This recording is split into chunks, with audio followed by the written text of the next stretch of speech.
الحمد لله الذي هدانا لهذا وما كنا لنهتدي لولا أن هدانا الله ثم الصلاة والسلام على رسول الله سيد صلى الله عليه وسلم وعلى آله وصحبه ومن والاه أما بعد فيا عباد الله أوصيكم ونفسي بتقوى الله عز وجل وطاعته. Enyi umma wa Kiislamu, ninawasia pamoja nami kuihusia nafsi yangu juu ya kumcha Allah tabaraka wa taala, uhakika wa kumcha, kwani mafanikio ya mwanadamu Allah tabaraka wa taala ameweka katika ukamilifu wa kumcha yeye. Kwa hivyo yatupasa mimi na wewe, kila mmoja wetu, kuzilazimisha nafsi zetu katika kufikia katika lengo hilo ambalo Mungu ndiyo kaweka mafanikio. Na ndio hata sababu ya kuiletwa hii funga, tukaambiwa la'allakum tattaqun, ili tufikie lengo la kuwa wacha Mungu, kwa sababu siku ya kiyama mtu atakayekuwa amefaulu ni mtu ambaye mwenye sifa ya ucha Mungu. Huyo ndo atakuwa amefaulu na kuipata pepo ya Allah tabaraka wa taala. Hutuba yetu kwa siku hii ya leo, Ijumaa ya pili inayopatikana ndani ya mwezi mtukufu wa Ramadhani,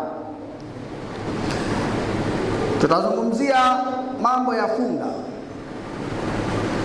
hikma za kupatikana funga ndani ya mchana wa Ramadhani, ama kuwekwa mchana wa Ramadhani ndio tufunge. Hikma yake ni nini?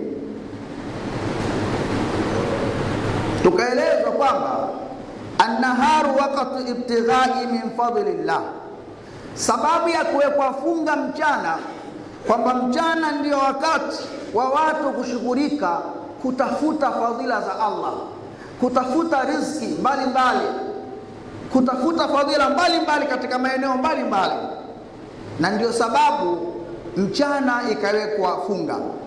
Walailu waqtu sukuni, na usiku ni wakati wa kutulia, wakati wa kupumzika. Wanaumi, na kulala. Warahat, na kustarehe. Kwa sababu ya kuwekwa mchana funga, kwa sababu ndio wakati wa kushughulika, unaenda hapa na pale, lakini usiku unakuwa umetulia.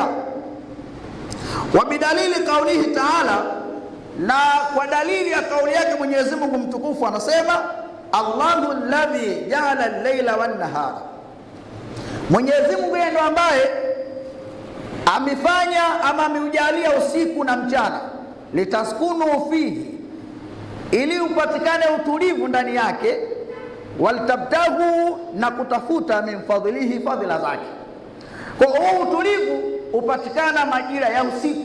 Usiku watu ndo wanalala, usiku watu ndo wanastarehe, wanapumzika muda wa usiku, lakini mchana ndio muda wa kutafuta fadhila za Allah tabaraka wa taala. Na ndio maana funga ikalazimishwa tuifunge mchana wa Ramadhani, kwa sababu ndio wakati wa kutafuta fadhila.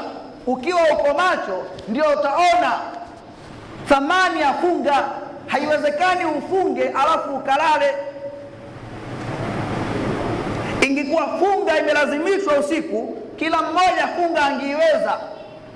Hakuna mtu leo angeleta kisingizio katika funga, hayupo, kwa sababu usiku ni wakati wa kutulia, ni wakati wa kustarehe, wa kupumzika. Umefunga, umelala wewe, mikiki ya funga utaiona wapi? Utaisikiaje? Tabu, dhiki inayopatikana katika funga utaipataje? Ndio maana funga tukalazimishwa tuifunge mchana wa Ramadhani. Fajala sukut laili, Mwenyezi Mungu amejalia kuwa usiku ndio wakati wa kupumzika. Wabtighaa alfadhili fi nahari, na kutafuta fadhila zake katika mchana wa Ramadhani. Wanahar, na huu mchana aliku bimujahadati nafs min al-layl, ndio wakati wa kufanya jitihada, ndio wakati unaostahiki mwanadamu ama mtu kufanya jitihada kuliko usiku. Mchana ndio wakati wa kufanya juhudi ya kila namna, hata wakati wa kutafuta maisha ukawekwa kuwa ni mchana. waja'alna naumakum subata waja'alna al-laila libasa waja'alna an-nahara ma'asha. Hayo maneno ya Mwenyezi Mungu, tukawajalieni usiku kuwa ni starehe, usingizi kuwa ni starehe kwenu, na tukawajalieni kuwa usiku ni vazi kwenu, lakini pia waja'alna an-nahara ma'asha, na tukawajalieni mchana kuwa ndio wakati wa kutafuta maisha. Kwa hii mishughuliko ya mchana ndio utaona ubora na thamani ya funga. Kwa nini tukaambiwa kufunga? Kwa sababu ya mambo yanayopatikana katika funga yenyewe. Wan-naharu aliku mujahadati nafs min al-layl li'annahu waqtu harakati, anasema huo mchana ni wakati wa harakati. Wa aktharu al-maasi, lakini pia ndio wingi unaofanyika wa maasi. Ndio sababu mchana tukaambiwa tufunge, kwa sababu ndio wakati unaoongoza watu kufanya maasi katika mchana kuliko usiku, kwa sababu ndio wakati wa harakati. Mtu anatoka hapa anaenda pale, anakwenda pale, tofauti na usiku. Takunu fi wakati nahar, yote haya yanakuwa katika wakati wa mchana. Harakati mbalimbali, maasi watu wanafanya mengi sana, hufanyika wakati wa mchana, tofauti na usiku. Ni wachache mno wanaefanya maasi ya usiku, lakini mchana kwa kuwa wengi ndio tuko macho, wengi tupo katika harakati mbalimbali, maasi yote yanapatikana hapo katika wakati wa mchana. Utamwasi Mungu katika kutafuta kwako mchana huo, maana utaleta dhulma, utamdhulumu mtu wakati wa mchana, utapanga mipango ya kumdhulumu mtu wakati wa mchana. Ndio maana ikaja kuwa ni hekima kufunga mchana wa Ramadhani, kwa sababu ndio wakati wa mishughuliko, wakati wa kuhangaika kwenda hapa na pale, ili nafsi iweze kuandaliwa. Kama qala taala, kama alivyosema Mwenyezi Mungu mtukufu, wa ya'lamu ma jara bin nahar wal-lailu aliku bil-bidat wan-naumi wal-ibadat, na usiku anasema ni wakati unaostahiki kutafuta radhi za Allah, wanaumi na kulala, wal-ibadat na kufanya ibada. Usiku ndio umewekwa kwa ajili hiyo. Ukiona mtu unatakiwa uamke usiku, tukaambiwa ni wakati wa kufanya ibada, si wakati wa kwenda kufanya kazi. Unatafuta fadhila, unatafuta nafasi mbele ya Allah tabaraka wa taala, simama usiku. Ndio hata Mtume akasema katika hadithi yake kwamba kisimamo cha muumini, utukufu wa muumini ni kisimamo chake cha usiku. Anna sharafa almu'min qiyamuhu bil-layl. Kwa hiyo unataka utukufu mbele ya Allah tabaraka wa taala, unataka uheshimike mbele ya Allah tabaraka wa taala, basi jilazimishe kutenga muda usiku usimame. Kwa sababu gani? Usiku ni muda ambao watu wengi wanakuwa wametulia, wamelala, wamepumzika. Wewe ukakubali ule muda watu ambao wamelala, ukatenga muda huo ukasema mimi silali leo, na upoteza usingizi wangu katika kumwabudu Allah tabaraka wa taala. Sasa na usiku kote kuna ibada za kujitolea tu, hakuna ibada za lazima. Na ili wewe upande ubora, upande thamani, unatakiwa ufanye ibada zile za kujitolea. Ibada za lazima unataka ufanye, usitake ufanye.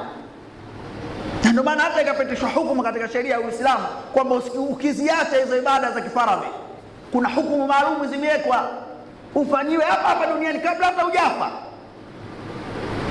Kama ingekuwa serikali ya Kiislamu ndio iko madarakani, ataiacha swala, tariku swala, kuna hukumu yake. Kiongozi wa Kiislamu anatakiwa atoe hukumu hapa hapa duniani kabla hujakutana na Muumba wako, kuna hukumu yake. Mlevi kuna hukumu yake imewekwa katika sheria ya Kiislamu. Hizo ni katika ibada ambazo za lazima. Kwa hizi hazikupandishi daraja kama zile ibada za kujitolea.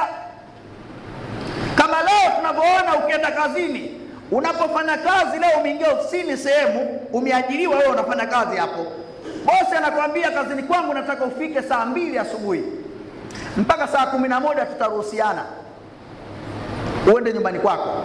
Makubaliano, nitakupa 1,300,000 kwa mwezi. Maana yake wastani unalipwa shilingi 10,000 kwa siku wewe.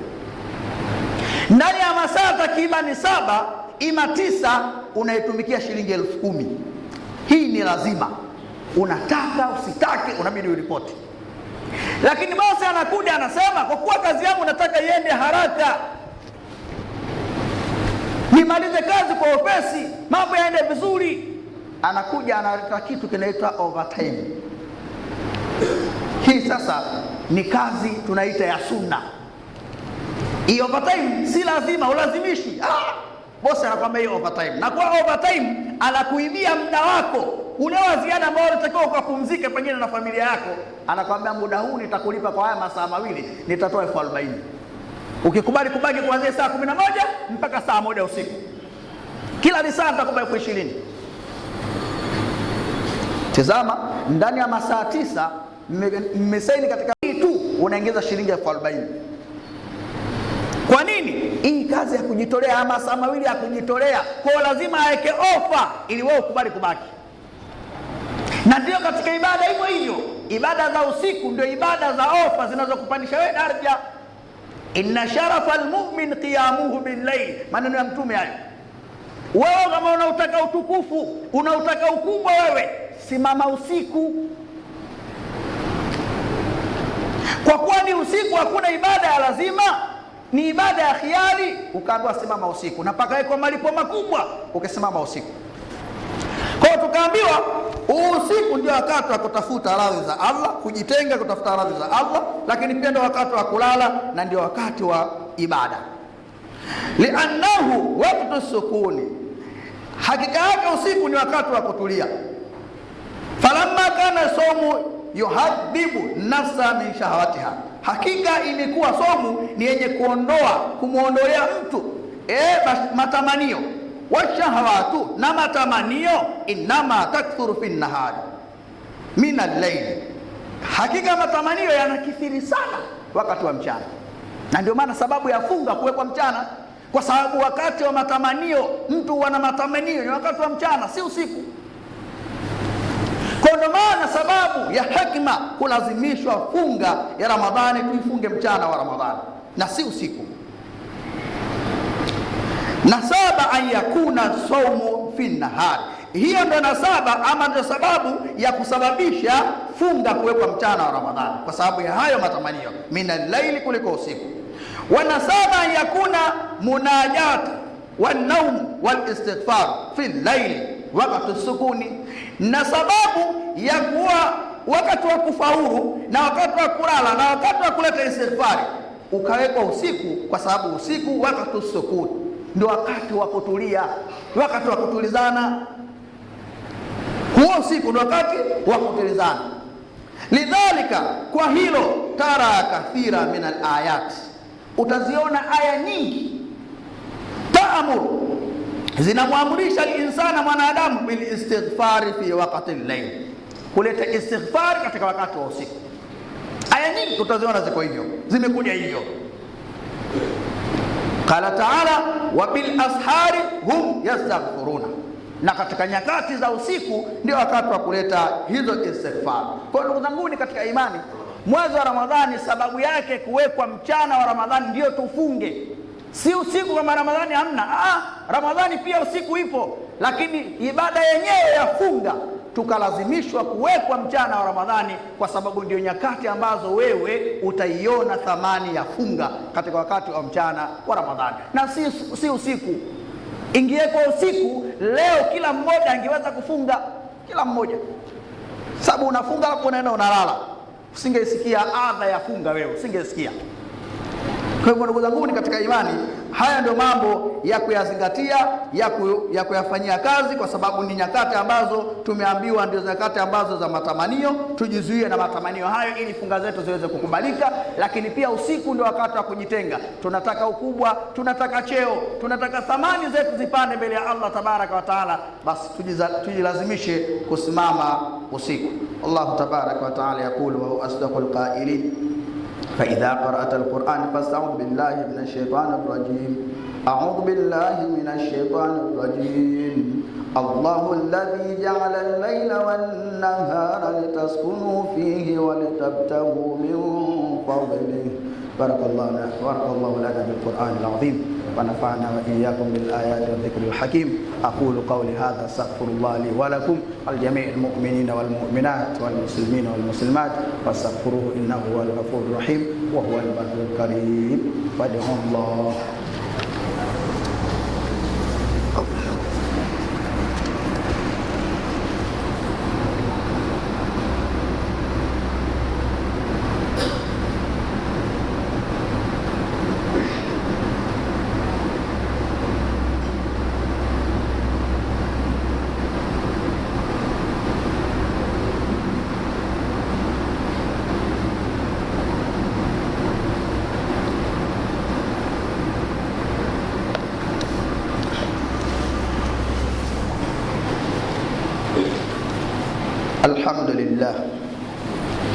الحمد لله رب العالمين وبه نستعين على أمور الدنيا والدين وصلى الله وسلم على خاتم النبيين وآله وصحبه أجمعين ولا حول ولا قوة إلا بالله العلي العظيم.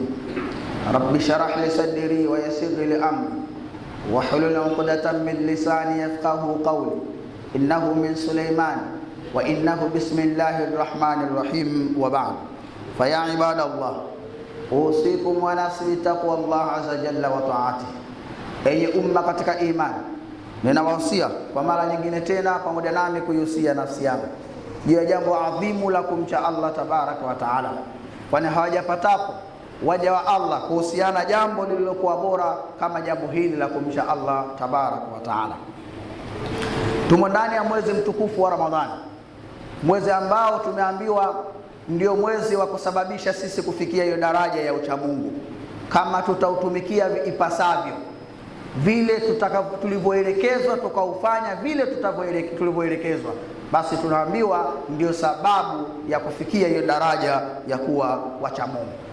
Na tafsiri ya kumcha Allah tabaraka wa taala ni kuachana na machafu yote ambayo Allah tabaraka wa taala pamoja na mtume wake wametukataza tuyaache, lakini pia na kutekeleza awamiri zote mazuri yote ambayo Mungu na mtume wake wametutaka tuyatekeleze. Hii ndio definition ama tafsiri ya neno cha Mungu. Kwa hiyo ukiishi hivyo ndio unatafsirika wewe ni mcha Mungu. Ukiishi kinyume na hivyo unatafsirika wewe si mcha Mungu. Khutbatuna al-yawma, hutuba yetu kwa siku ya leo, hikmatu kauni sawmi nahara, hikma ya kuwekwa kufunga Ramadhani mchana. Tumeona na tukaelezwa nini sababu ya kuwekwa Ramadhani tuwe tunafunga mchana, zikatolewa sababu mbalimbali. Mmoja ya sababu wakasema ndio kwa sababu ni nyakati ambayo mwanadamu ndio anatafuta, ndio yupo katika harakati, ndio muda ambao mwanadamu ana uwezo wa kumuasi Mwenyezi Mungu, muda wa mchana. Lakini pia ndio muda ambao wewe kalamu yako inakuwa inafanya kazi. Mwanadamu unapokuwa uko macho, tunaelezwa ndio kalamu yako ile ya kuandika matendo yako inafanya kazi. Lakini ukienda ukilala, hakuna hukumu kwa mtu aliyelala. Ukiwa umelala, chochote kitachokutokea katika usingizi wako, hukumu haikuhukumu kwamba umekifanya wewe. Uwe unafanya mapenzi katika usingizi, umeota, unahesabika wewe. Baada ukiamka, funga yako unaendelea nayo kama kawaida. Kwa kuwa nini? Ulikuwa upo katika usingizi. Kwa chochote kinachofanyika ndani, ukiwa ndani ya usingizi, hiko akihukumiwi, kwa sababu umelala, kalamu yako imesimama namna hii, haichoi chochote. Lakini ukiamka tu, kitendo cha kuwa macho kama hivi ulivyo hivi sasa, hapo kalamu yako imekaa standby. Lolote utakaolifanya, lolote utakalolisema linachorwa katika kitabu chako.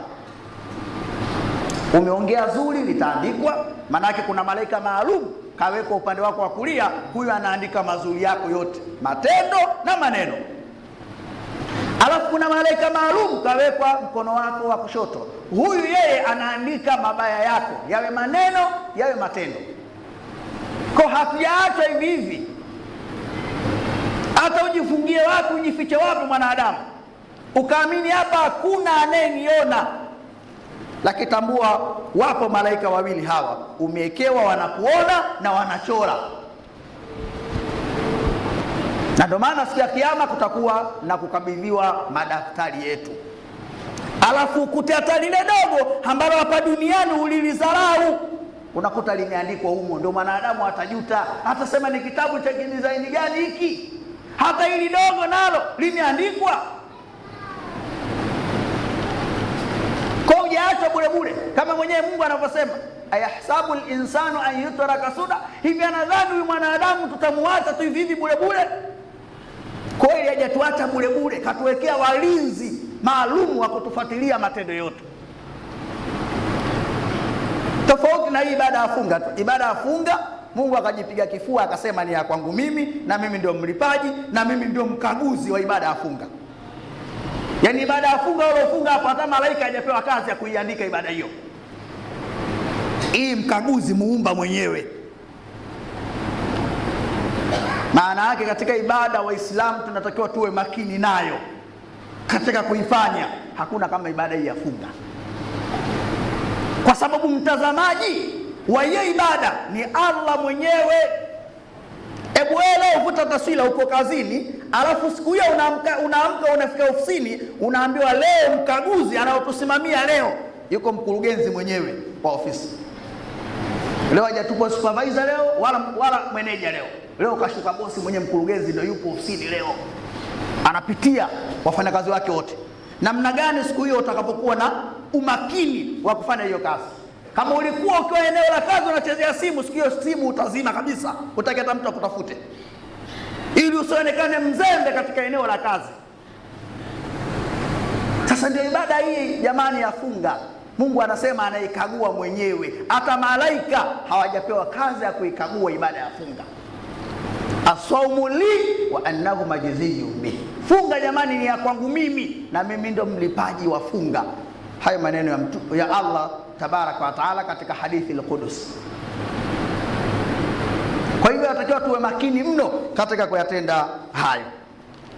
Nimalize hotuba yangu kwa kusema wanaharu wakati qudrat al-fi'l, na mchana pia tukaeleza, baada anatilia mkazo kwa sababu hekima ya kwa mchana funga. Anasema na mchana ni wakati wa uwezo wa kutenda tendo lolote. Mchana unakuwa na uthubutu wa kulifanya wakati wa mchana. Fasawmu fi dhalika wakati ghairihi, na saumu ama funga imewekwa katika wakati huo tofauti na wakati mwingine. Wa fi dhalika, na katika hilo isharatun, kuna dalili ila anna wakati almujahadat, kwamba hakika ya wakati wa kufanya jitihada, wakati shababi, ni wakati wa ujana. Anasema kwa hilo kuna dalili kwamba wakati wa kufanya jitihada ya kila namna ni wakati wa ujana wako. Unapokuwa kijana ndio kufanya jitihada. Lianna shababa, hakika ya ujana, yumathilu nahari, umefananishwa na mchana. Huo ujana uliokuwa nao ndio umefananishwa na mchana. Kwa anasema wakati wa kufanya juhudi zote, harakati zote zifanye mchana, zifanye katika ujana wako.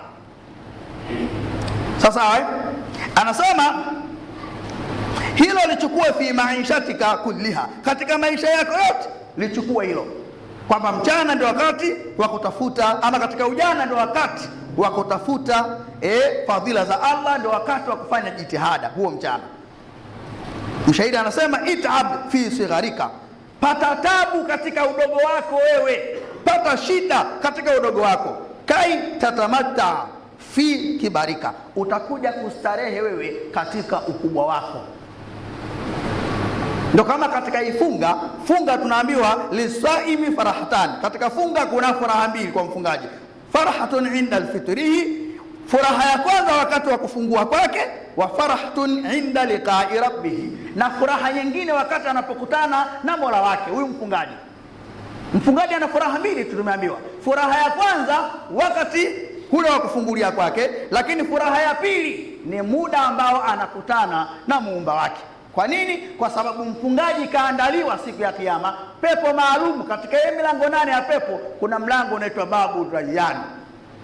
Huu Babu Rayyan ni mlango wa pepo umeandaliwa maalum kwa sababu ya wafungaji tu. Mtume anasema wakishaingia wafungaji katika mlango huo, ughliqa, mlango unafungwa. Maana yake haruhusi kuingia mtu mwingine yote isipokuwa mwenye kufunga tu peke yake ndo anaingia katika mlango huo. Sasa anasema kwamba jitahidi, pata shida, pata dhiki katika udogo wako.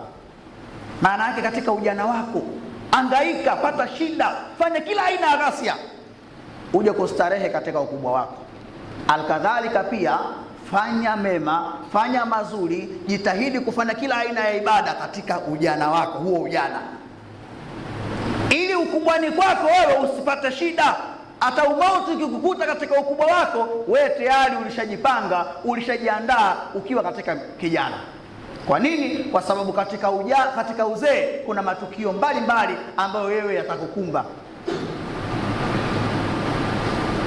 Katika ukubwa, katika uzee, wewe ndio ukapata na maradhi. Mwingine anapata na maradhi ya kutokwa na akili, kumbukumbu zinampotea, hapo huwezi kufanya ibada namna hii.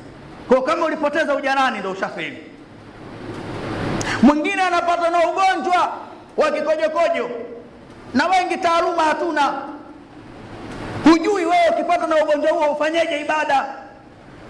Unaona ndo sababu ishaipata ya kukaa nyumbani usifanye ibada, unakaa nyumbani. Kwa maana yake kama ulifeli na ujana wako pia ulikuwa si mtu wa ibada, basi alkadhalika pia ndio utakuwa umefeli hivyo mpaka na uzee wako. Unaondoka katika mgongo wa ardhi, unakwenda kukutana na muumba wako hali ya kuwa hujamsujudia hata siku moja tu ya kuumba kwako, hujafanya ibada yoyote ambayo yeye aliyoiamuru Allah tabaraka wa taala tokea kuumba kwako. Una hasara kubwa ndugu yangu Muislamu. Allah tabaraka wa taala kauweka moto na kaiweka pepo. Pepo kasema wataipata wale watakayemtii, watakayemkubali na kumfuata, na moto kauandaa kwa wale watakayempinga na kumkatae Allah tabaraka wa taala.